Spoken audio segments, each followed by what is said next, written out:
Welcome to the annual dinner for Georgia Public Policy.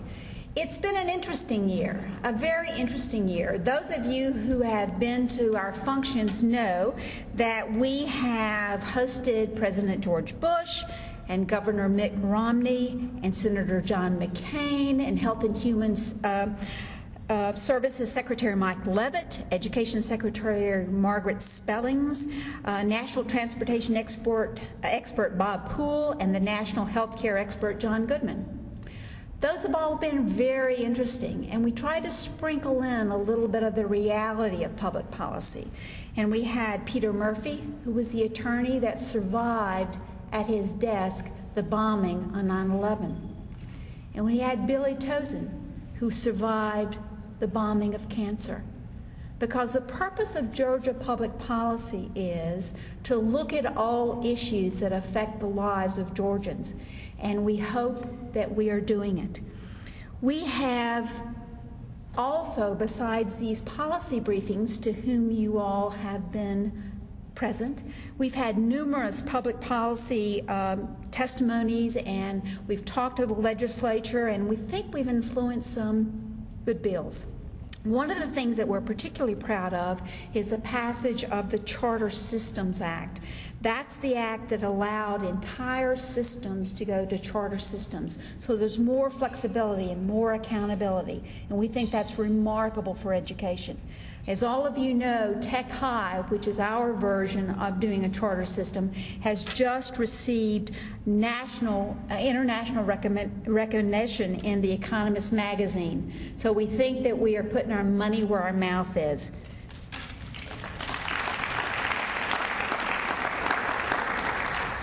One other bit of legislation that we're particularly proud of is that healthcare cost and quality will now be publicly available, largely because of the decisions and progression of the Georgia Public Policy Foundation. We know that telecommunications providers have been, regulations have been removed and opened up that market. We have also pushed for major tax reform. I think all of you can agree that our basic mission, which is to provide good research and to provide that research throughout the state, has been accomplished. And I want to say thanks to all of you, because without you, who are the supporters of the Georgia Public Policy Foundation, this could not have occurred. Thank you very, very much. And I also want to say that it's interesting to me, as we have increased in stature and as more people are seeking our opinions, we find that we are in a situation where we need to grow. So I'd like to give a charge to every single person here. Every single person here has a marching order. I want every single person here, this is like Avon, recruit 5 people. We need them. The people are here. Georgia is clearly a conservative state. Clearly these notions are throughout our state. We need to have more people in our organization supporting this. So please go out from here tonight and get people to come into this organization to join us in our efforts to increase the information, increase the knowledge throughout the state. Thank you in advance for that.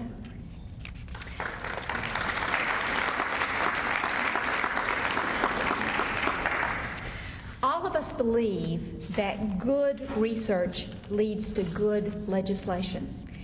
And with that in mind, our hosts for this evening are gentlemen who have sponsored good legislation. The first gentleman is from my neck of the woods. He's from Douglas County.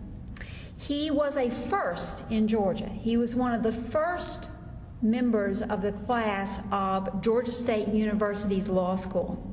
After he graduated from the law school, he joined the firm of Vincent and Osborne and was made a partner and has been in that law firm since. He then was appointed county attorney for Paulding County, and in 1996, he had the remarkable achievement of being the first Republican elected to the House of Representatives from Georgia since Reconstruction. And since that time, his efforts as not only an elected legislator, but a competent legislator have been recognized. He was chosen to be the minority leader in the House. He helped construct, and he is widely given the credit for the Republican takeover. And because of his accomplishments, because of his great leadership ability, he was chosen to be the first Republican Speaker of the House in over 130 years. I think you all know that I'm speaking of the Honorable Speaker of the House, Glenn Richardson, and we are so honored tonight that he is here and one of our hosts. Please help me welcome him.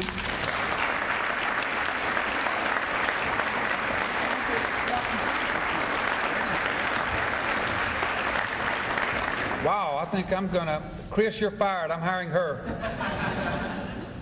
Wow, great introduction. I couldn't have done that any better if I'd written it. I may have. But thank you. Is our other host here before I begin? I just want to make sure, because if he's not, I am going to have a great time with this. It's not surprising to me that someone from the state Senate would be late. And it's not surprising to me that they wouldn't show. If they would do that in January, February, March, I'll get this job done and we'll run Georgia right. There's no need in me having to get stuff through that Senate. And so since he is not here, I hope y'all all relate that to him, that it's a very, very, very, very good day in Georgia. And that I'm sorry that he couldn't make it tonight. But I'm joking about the Lieutenant Governor, having a little fun. We tease and cut up, and I remember the first time that he introduced me, and he took a couple of shots at me, and I took them back, and I think he felt them a little more than I did, and I think he learned a lesson from that. He hasn't done that in public lately. But it's good to be here tonight at Georgia Public Policy Foundation. It really is. I was just thinking at how much the foundation has helped me in the state of Georgia. And if it weren't for Kelly McCutcheon helping us on this tax plan, we wouldn't have gotten it as far as we've gotten it. And I know he gets tired of us calling him. I know that he gets tired of doing this work, but in case you don't know it, the foundation and Kelly have helped us immensely with this repeal of property taxes. And we're going to go forward with this. We're going to at least have a vote on the floor of the House. I hope we have a vote of the people of the state of Georgia to repeal property taxes. And so, with that said, I'm going to just say, the foundation, thank you for helping me and helping Georgia with this very conservative issue. Now, Johnny told me I was supposed to say something nice about him, but he was trying to whisper in my ear, and I couldn't understand exactly what he said. Y'all know that's not true. Y'all know that's not true. He wouldn't do that. I've known Johnny Isakson as long as I've been able to know, and I really appreciate the foundation honoring him tonight, because there's not a Hall of Fame in politics, but if there were a Hall of Fame in Georgia politics, there is no doubt that you have to wait till you retire to get in the Hall of Fame, but there's no doubt that Johnny Isakson's face would be in the Georgia Politics Hall of Fame, because he is a true...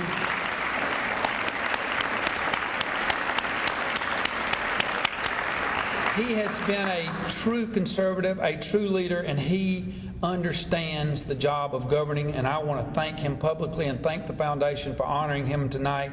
He's my friend and is a great U.S. Senator. And with that, am I supposed to turn this back over to you? Okay, the new Chief of Staff of the Speaker, Chris, here she is. Right? I appreciate the promotion. I understand now that our second host is here. And for those of you who do not know, our second host is, of course, our Lieutenant Governor. And I think that I ought to tell you that All of you know he's from Gainesville and he's from Hall County. And you know that he was elected to the Senate in 1994 and he had lots of productive years and all that. And then he decided to try something unprecedented. He decided to run for lieutenant governor. There had never, ever, ever in the history of Georgia been a lieutenant governor who was a Republican. I first heard about him, I'm from Carrollton, you know, we're kind of out in the boonies, I'm from Carrollton. So I first heard from him from my good friend Philip Wilhite, who's a Republican in Hall County. And he called me and he said, I want to tell you about Casey Cagle. He said, he's a good man. You ought to support him. I sounded good, but he didn't introduce me. I mean, we didn't have lunch or anything. How I met him was a good Democrat. Wayne Gardner had a fundraiser for him in Carrollton, Georgia, and he said, he's a good man. You ought to support him. And I think that's what's interesting about Casey Cagle. I mean, I think it's interesting that he is the first ever Republican lieutenant governor in Georgia. But I think the second most interesting thing is, maybe even the most interesting thing is, he is absolutely supported from both sides of the aisle because he's a good man. He's first in Georgia, he has good ideas, and he's willing to act on them. And we are so pleased that he is our host tonight. Please join me in welcoming the Lieutenant Governor, Casey Cagle.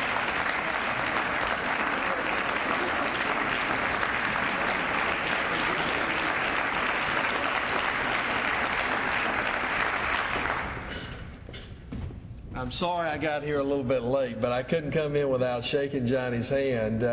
What a great honor to be here tonight. And Brenda, thank you so much for those kind remarks. I tell you, I don't know what it cost me to have you go all over the state and introduce me, but I'm willing to pay it. You did a great job, and it's good to be here tonight. I'll tell you, when I think of the Georgia Public Policy Foundation and the 16 years in which they have really provided not just common sense but market-based solutions to the challenges that Georgia face. I think back early on in my career, back in 1994 when I first decided to run for the state senate.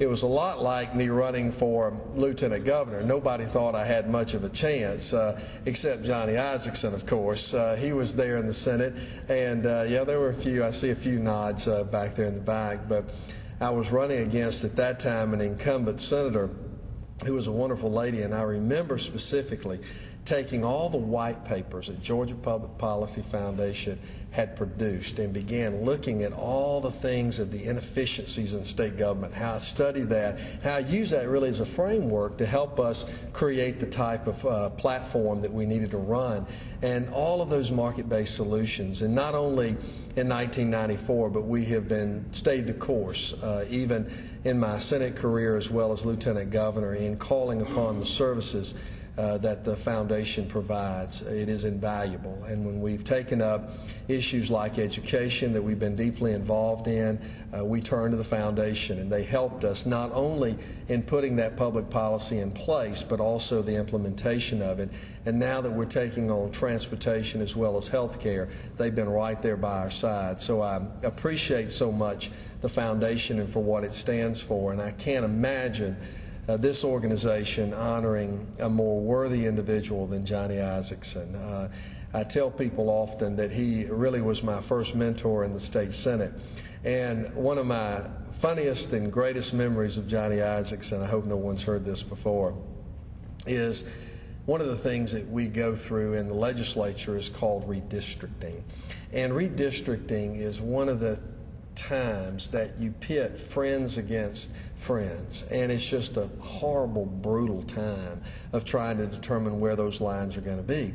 And I'm young, wet behind the ears, don't know a whole lot, and I'm worried, you know, because I may not have a Senate district. And I came in one day in the basement there getting ready to get on the elevator, and I saw the very illustrious Johnny Isakson. I said, "Senator, how you doing?" He said, "I'm doing great, Johnny." I said, "Have you heard anything about the redistricting maps?" And he said, "Well, Casey, I got good news and bad news for you." And I said, "What's that?" He said, "The good news is you still have a Senate district." He said, "The bad news is you don't know nobody in it. That's one of my favorite Johnny Isakson stories.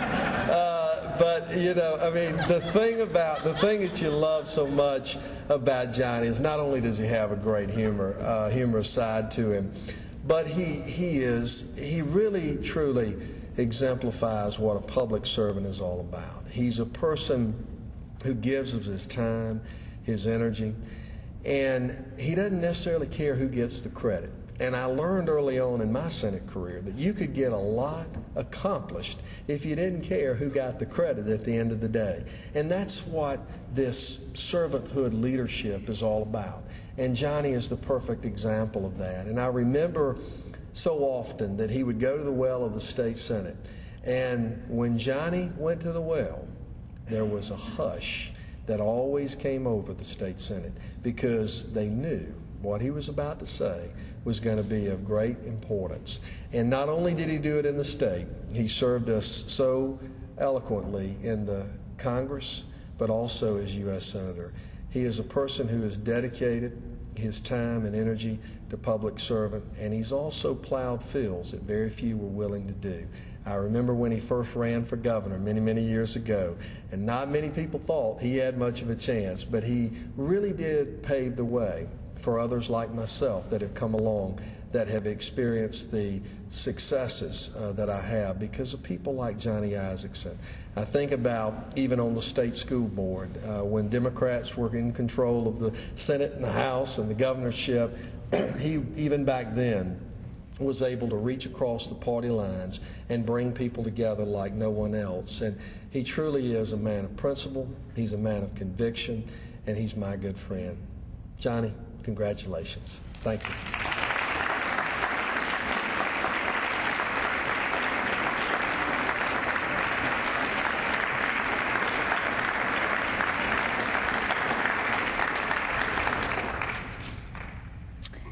It's difficult to introduce Johnny Isakson, and the reason it's difficult is we know him. We've known him for 30 years as a man of principle and a man of character and a man of accomplishment. And all of us have stories that we know and we love about him. So it's hard to introduce him. We know he's been in love with Diane for 39 years and has had a great marriage and great children and great grandchildren. We know that he served with honor 17 years in the Georgia legislature. We know that he's been accomplished in Washington. I only have one story that I think you may not know, and I'm going to share it with you. And this is to illustrate, I mean, we all know the longer we know you, the more we love you and the more we respect you. This is to illustrate that a statesman, which he is, and a consensus builder, which he is, can be a little wily. It was on the state school board, and all the members of the school board, I happened to be on the school board at that time, we were being lobbied heavily. I mean, it was a big deal.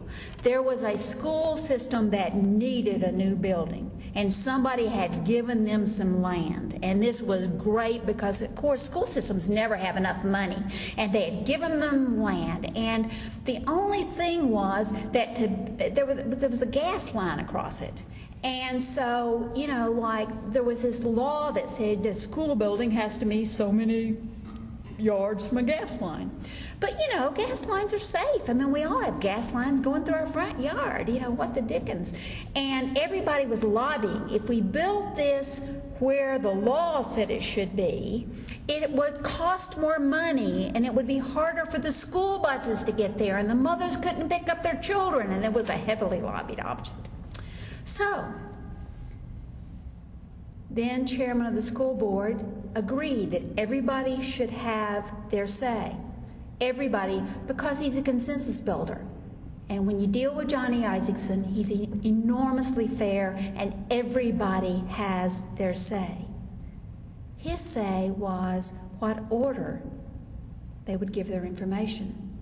The first person was from the gas company, and he talked about how high the buildings would blow up if the gas line exploded.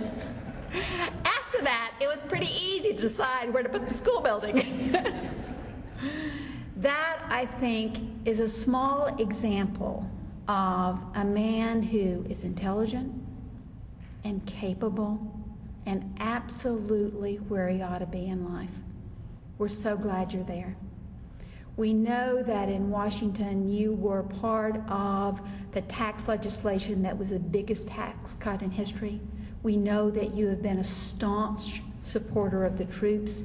We know that you have been in the right place as far as immigration is concerned, and you are determined that immigration policies ought to be based on the border being secure. We also know that you are one of the primary authors of No Child Left Behind. That's especially important to Georgia because the numbers are in, folks. The Department of Education has reported that since that law was passed, that the number of children in 4th grade who can now pass basic math skills have increased from 65 to 82%. The number of children that can now read have increased from 59 to 67%. Thank you, Johnny.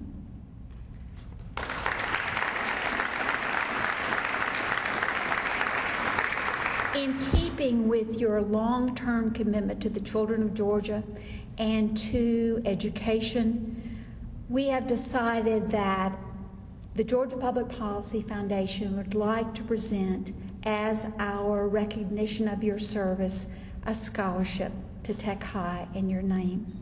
This will be the Johnny Isakson Memorial Scholarship.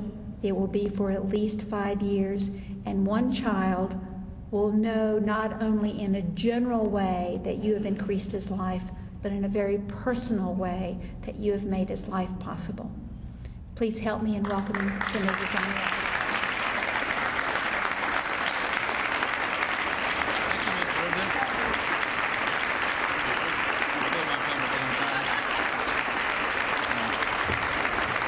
Thank you. Thanks very much. Thank you very much. Thank you.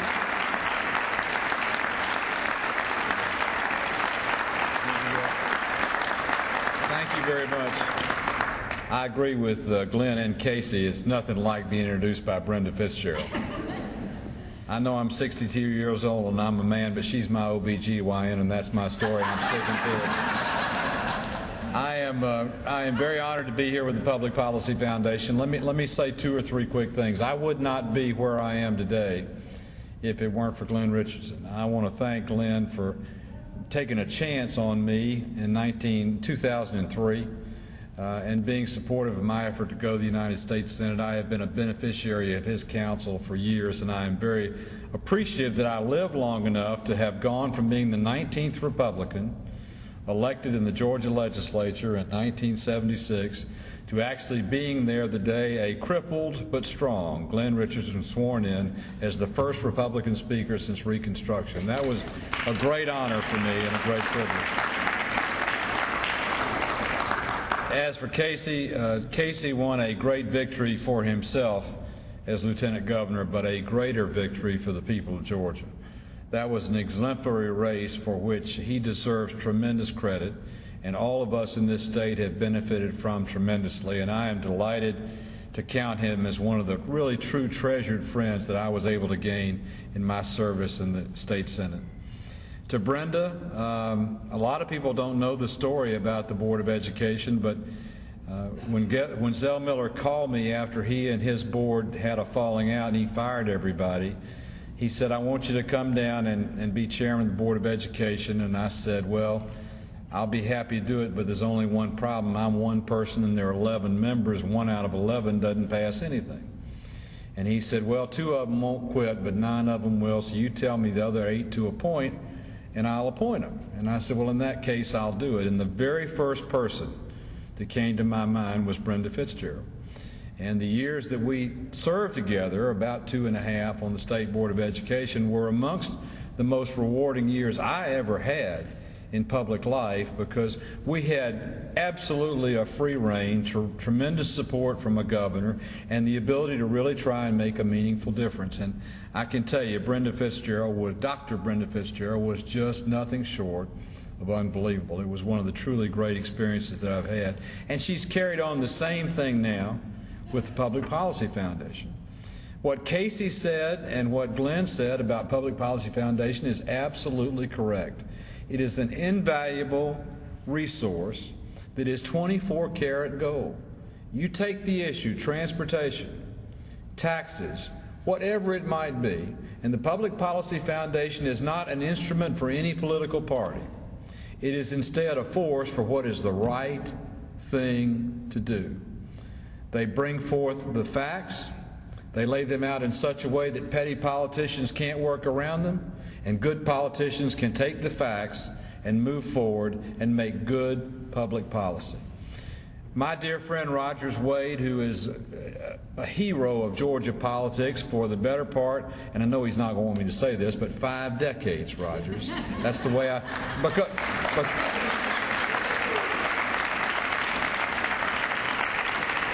Rogers has been a driving force in bringing about what all of us that are in this business for the right reasons care about, and that is good government. And good people do good things, but a lot of times in politics, you don't find good people coming forward. But Rogers Wade has from the beginning. He does today in his career, and in the years to come, the Public Policy Foundation and its influence on the policies made by the people of Georgia will benefit from the resilience, the dedication, the commitment of Rogers Wade. And I am honored to be here tonight with him.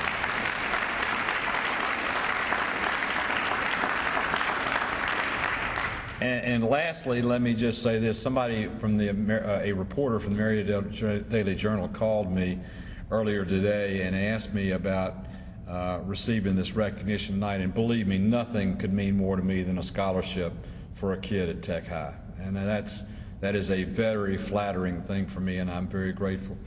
But he asked me what I thought about getting the recognition. I said, you know, the people that really deserve the recognition is my wife, Diane, the people in my company that for years put up with my political exploits while I was still running the company too, my children who sacrificed on behalf of me so I could do the things that I've been able to do in public life. And so let me conclude my remarks by thanking Glenn, thanking Casey, thanking Rogers, and thanking my OBGYN.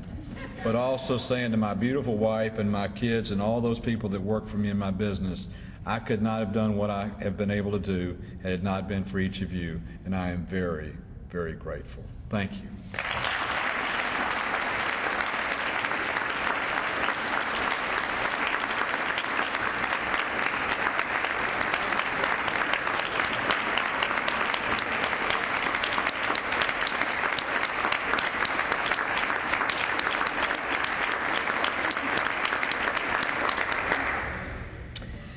Ladies and gentlemen, I'm so glad you're here tonight. That concludes our official festivities.